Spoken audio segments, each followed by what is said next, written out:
Hello friends, welcome our channel MCQ centre.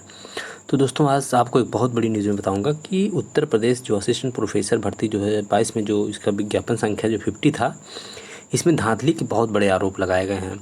और इसमें छात्रों का कहना है कि बहुत से विषयों में ऐसा है कि लोग 100 में 100 प्रश्न हल कर दिए हैं। अगर कमीशन ने 3 प्रश्नों के उत्तर गलत दिए हैं तो सिर्फ उनके वही प्रश्नों के उत्तर गलत हुए हैं और उनके सभी प्रश्नों के उत्तर सही हैं। तो ये बहुत बड़ा आरोप है, क्योंकि संभव नहीं है किसी के लिए कि 100 क्वेश्चन में से 100 के 100 वो सही कर दें, या 100 में वो 95, 92, 97 क्वेश्चन, इतने क्वेश्चन कोई हल कर ले। ये आसान काम नहीं है, क्योंकि जितने भी लोग प्रतियोगिता में सम्मिलित होते हैं सबको पता है कि किसी भी सब्जेक्ट में इतना स्कोर कर पाना बहुत ही असंभव कार्य सा होता है, अगर जब तक कि उसमें धांधली ना हुई हो, नकल ना हुआ, पेपर ना बिका हो। तो दोस्तों, इस वैकेंसी में आरोप है छात्रों के जमकर इसमें सीटें बेची गई और साक्षात्कार में खूब खेल हुआ है। आइए देखते हैं कि आखिर इसमें क्या मैटर है, किन किन विषयों को लेकर के। तो यहाँ पर देख सकते हैं कि ये चीज़ें आपके प्रयागराज में अखबार में भी निकली हुई थी कि यह उच्चतर शिक्षा सेवा आयोग के असिस्टेंट प्रोफेसर भर्ती परीक्षा में धांधली किए जाने के आरोप कुछ अभ्यर्थियों ने लगाए हैं। धांधली किए जाने के विरोध में शनिवार को डेलीगेसियों में संपर्क किया। आगे के आंदोलन की रणनीति तय करने के लिए रविवार को चंद्रशेखर आज़ाद यानी आज ही चंद्रशेखर आज़ाद पार्क में छात्रों की एक सभा हुई है। 4 बजे बैठक बुलाई गई है। इसके साथ ही इंटरनेट मीडिया पर भी विरोध में अभियान चलाया जा रहा है। जनसंपर्क के दौरान अभ्यर्थी सुनील मौर्य ने आरोप लगाया कि आयोग के विज्ञापन संख्या 50 का परिणाम बिना भ्रष्टाचार के संभव नहीं है, क्योंकि 100 प्रश्न का आयोग भी सही उत्तर नहीं दे पाता। राजनीति विज्ञान में आयोग द्वारा 3 प्रश्नों के उत्तर बदलने पर वही प्रश्न ही टॉपर के गलत होना संयोग नहीं हो सकता। गणित विषय में भी गड़बड़ी की है। कई और विषयों के परिणाम पर भी प्रश्न उठाए हैं।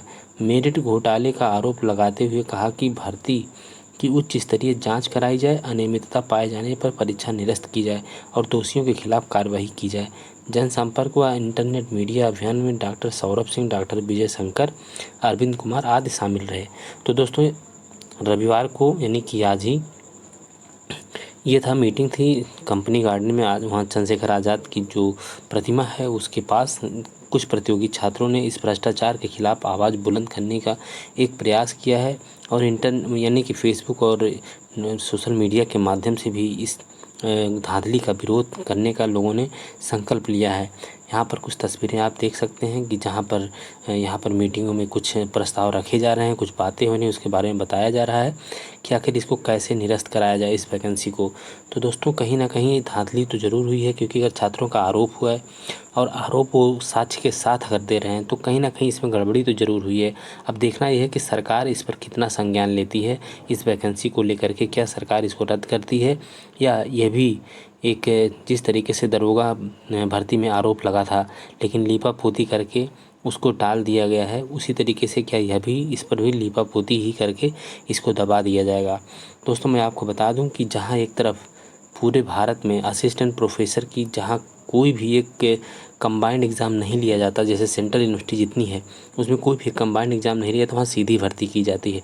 और सीधी भर्ती किस तरीके से की जाती है यह किसी से छुपा नहीं है। वहाँ पर भाई भतीजावाद कितना ज़्यादा भरा हुआ है। जिस तरीके से हाई कोर्ट और सुप्रीम कोर्ट में न्यायाधीशों की नियुक्ति में भाई भतीजावाद पूरी तरीके से झलकता है, उसी तरीके से असिस्टेंट प्रोफेसर की भर्ती में सेंट्रल यूनिवर्सिटी जितनी भी हैं या स्टेट यूनिवर्सिटियाँ जो कि इस एग्ज़ाम में अपने आप को इस कमीशन से नहीं जोड़ के रखती हैं, उनमें भी भ्रष्टाचार के कहीं ना कहीं पूरी तरीके से प्रोफेसरों के लड़के ही ज़्यादातर होते हैं, या वो लोग होते हैं जिनकी सिफारिशें प्रोफेसर करते हैं, या जो मान लीजिए कि कहीं ना कहीं पैसा दे करके ही लोग उसमें एंट्री पाते हैं।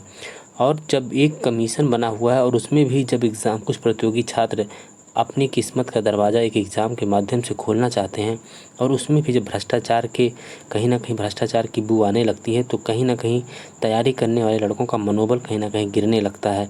ऐसी परिस्थितियों में सरकार से मेरा अनुरोध है कि ऐसे मामलों का संज्ञान लें और इसकी निष्पक्ष जांच करा के दोषियों को सज़ा दें, और अगर संभव हो, अगर धांधली बड़े लेवल पे हुई है तो इस परीक्षा को रद्द किया जाए, जिससे छात्रों में एक भरोसा फिर से जगे कि असिस्टेंट प्रोफेसर अपनी मेहनत से भी बना जा सकता है। खरीद फरोख्त के बजाय जो गरीब छात्र हैं वो तो खरीद फरोख्त कर नहीं सकते सीटों का, इसलिए वो सिर्फ उनको अपनी मेहनत पर ही भरोसा होता है। इसलिए जितने भी लोगों को लगता है कि इसमें भ्रष्टाचार हुआ है, इसका जमकर विरोध करें, जिससे उनकी आवाज़ सरकार के कानों तक पहुँचे और सरकार इस पर जांच करवाने के लिए मजबूर हो जाए। तो दोस्तों मिलते हैं किसी अगले वीडियो में इस सूचना के साथ कि आखिर इंटरव्यू में भी क्या खेल हुआ है। उसमें मैं आपको तथ्य और साक्ष्य के साथ में दिखाऊंगा कि 30 नंबर में कितने कितने नंबर लोगों को दिए गए हैं और क्या इतना नंबर पाना संभव है क्या या असंभव नहीं है, क्योंकि सभी लोग जो इंटरव्यू देते हैं उनको पता है कि कितना नंबर मिलता है बिना पैसा दिए और या बिना जुगाड़ लगाए, और जुगाड़ लगाने से कितना पैसा मिलता है, कितना नंबर मिलता है। तो दोस्तों इस वीडियो में इतना ही। नमस्कार, धन्यवाद।